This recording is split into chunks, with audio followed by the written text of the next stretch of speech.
My name's Ben Watsky, and I am a pilot. I grew up in upstate New York, just outside of Albany, a small town called Guilderland. Upper middle class community. My dad's a doctor, he's an endocrinologist, has a practice up in Albany, and my mom's an art teacher. Moved around as a young kid. I was born in California, moved to Florida for a few years, and then up to New York once my dad got out of the Air Force. Well, to talk about when I started, I kind of have to talk about how I got interested. I grew up on Air Force bases. My dad was in the military. That's where he did his med school. And that, coupled with my grandfather being the chief mechanic for Eastern Airlines, he was really into aviation, more the maintenance side, but he's really the one that got me started. And at age 11, we had a course where we had to do a job shadowing. And I wanted to shadow a pilot, and obviously you can't hop in an airline cockpit for a day, so I shadowed a flight instructor. And that's really when I started flying at age 11. I did it once a month. He kind of took me and did some more interesting stuff since I wasn't going to be able to just go for my license right away. We went on night flights and cross countries and stuff like that. And then once I got closer to age 17, which is the minimum to be a pilot, I started flying at Richmore Aviation in Schenectady. I had several instructors there that I worked with, and that consisted of more rigorous flight training once or twice a week after school. My biggest influences from aviation are kind of the classics. Charles Lindbergh, the first guy to fly across the Atlantic in a single pilot situation, just kind of really ahead of his time.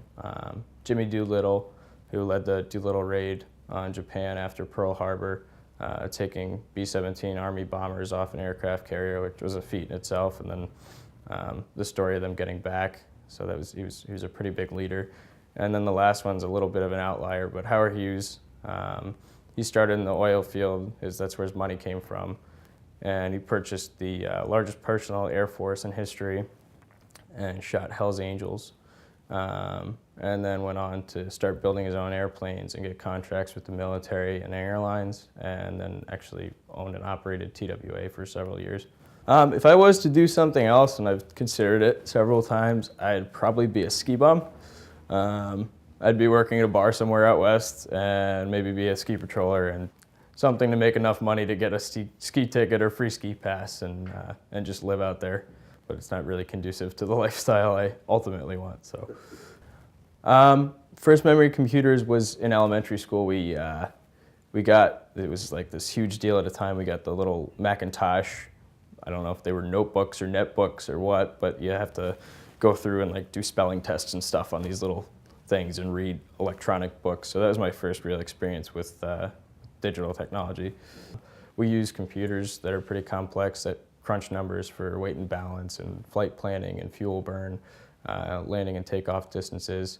And it's not that we couldn't do it on pen and paper, it just in order to operate at the speed and have the on-time performance that we do, we need it there. And then once you get to your destination, or when you're at the airport, to find connecting flights and find hotel information and contact the hotel, it's kind of really impossible without a smartphone, so it's a necessity. I think my peers and myself included have had serious separation anxiety from technology, and we just have this need for constant flow of information. When I was a manager at my other flight school, I had job interviews with kids that were really skilled and knowledgeable, but they couldn't just have a face-to-face conversation, and I think that's kind of a hazard of this technology.